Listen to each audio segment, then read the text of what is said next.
రుచులకు స్వాగతం. ఈ రోజు మన ఛానల్లో అందరికీ ఎంతో ఇష్టమైన పులిహోర. మనకి ఈ పులిహోరలో కూడా ఎన్నో రకాలు ఉంటాయి, కానీ టెంపుల్లో చేసే ప్రసాదం పులిహోర ఈ రోజు మన ఛానల్లో ఎలా చేసుకోవాలో చూద్దాం.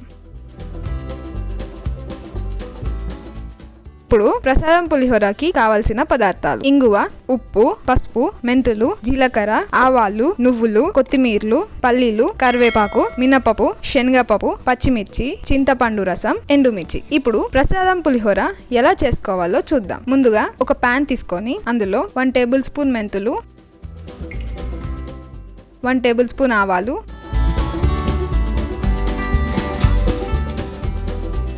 4 టేబుల్ స్పూన్ నానబెట్టిన శనగపప్పు, 2 టేబుల్ స్పూన్ నానబెట్టిన మినపప్పు, 2 టేబుల్ స్పూన్ కొత్తిమీరలు, 2 టేబుల్ స్పూన్ నువ్వులు,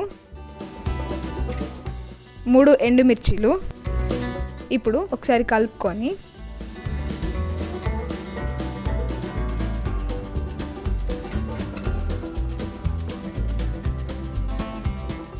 తర్వాత 1 టేబుల్ స్పూన్ జీలకర్ర వేసుకొని వీటి పచ్చివాసన పోయేంత వరకు మనం డ్రై రోస్ట్ అనేది చేసుకోవాలి. వేయించుకున్నాక మనం మిక్సీ జార్లో తీసుకొని దాన్ని ఫైన్ పౌడర్ లెక్క చేసుకొని పక్కకు పెట్టేసుకోవాలి.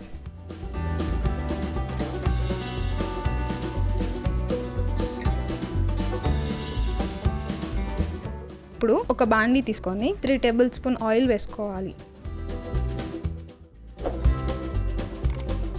ఆయిల్ వేడైనాక 1 టేబుల్ స్పూన్ ఆవాలు, 1 టేబుల్ స్పూన్ మినపప్పు, 1 టేబుల్ స్పూన్ శనగపప్పు, 2 టేబుల్ స్పూన్ పల్లీలు, పొడువుగా కట్ చేసుకున్న పచ్చిమిర్చి, 2 ఎండుమిర్చీలు వేసుకోవాలి. వేసుకున్నాక మనం దూరగా వేయించుకోవాలి.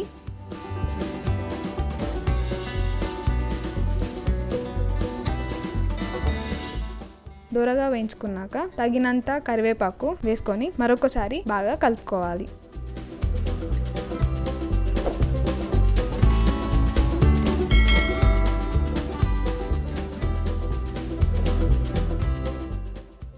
ఇప్పుడు 1 టేబుల్ స్పూన్ సాల్ట్ వేసుకొని మరొకసారి కలుపుకోవాలి. ఇక్కడ మనం సాల్ట్ వేసుకోవడం వలన మనకి తొందరగా వేగుతుంది. తర్వాత 1/2 టేబుల్ స్పూన్ పసుపు వేసుకొని మరొకసారి కలుపుకోవాలి. తర్వాత 1/2 బౌల్ చింతపండు రసం వేసుకొని మరొకసారి మనం కలుపుకోవాలి. ఇక్కడ చింతపండు రసాన్ని ఒక 2 మినిట్స్ వరకు మనం ఉడికించుకోవాలి. తర్వాత చిటికెడు ఇంగువ వేసుకొని మరొకసారి కలుపుకోవాలి. ఇక్కడ ఇంగువ అనేది ఎక్కువగా వాడకూడదు. మనం ఇంగువ ఒకవేళ ఎక్కువ వేస్తే మనకి తినేటప్పుడు సరిగ్గా టేస్ట్ ఉండదు, మళ్ళీ ఎక్కువగా పుల్లగా అయిపోతుంది. సో మనం ఇంగువ అనేది చిటికెడు మాత్రమే వేసుకోవాలి. వేసుకొని మూత పెట్టేసుకొని ఒక 5 నిమిషాల పాటు మనం దాన్ని ఉడికించుకోవాలి. 5 నిమిషాల తర్వాత మూత తీసి మరొకసారి కలుపుకోవాలి.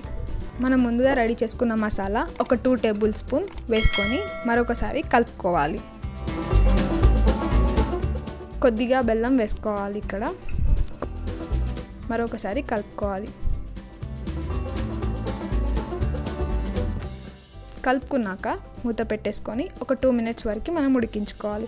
ఇక్కడ మనం బెల్లం వేసుకోవడం వలన మనకి టెంపుల్లో తినే పులిహోర లాగా మనకి టేస్ట్ వస్తుంది. 2 మినిట్స్ తర్వాత మూత తీసి మరొకసారి కలుపుకొని స్టవ్ ఆఫ్ చేసుకోవాలి. తర్వాత మనం ముందుగానే ఉడికించుకున్న రైస్లోకి ఇప్పుడు తయారు చేసుకున్న పులిహోర మిశ్రమాన్ని వేసుకొని బాగా కలుపుకొని 15 మినిట్స్ వరకు మనం పక్కకు పెట్టేసుకోవాలి. ఇలా పక్కకు పెట్టేసుకోవడం వలన పులిహోరకి ఆ పులుపు అనేది పట్టుకుంటుంది. మళ్ళీ టెంపుల్ స్టైల్ ప్రసాదం పులిహోర అనే టేస్ట్ మనకి తినేటప్పుడు వస్తుంది. ఇప్పుడు ఆ 15 మినిట్స్ తర్వాత మనం ఆ పులిహోరని తింటే చాలా రుచికరంగా ఉంటుంది. అంతే, ఎంతో రుచికరమైన మన ప్రసాదం పులిహోర రెడీ. మీ ఏరియాలో ఫేమస్ రెసిపీస్ అయినా లేకపోతే మీకు నచ్చిన రెసిపీస్ మా ఛానల్ ద్వారా మీరు తెలుసుకోవాలనుకుంటే కామెంట్ సెక్షన్లో కామెంట్ చేయండి. మేము తప్పక ట్రై చేసి మా ఛానల్లో ఆ వీడియోని అప్లోడ్ చేసి మీకు చూపిస్తాం. Thanks for watching.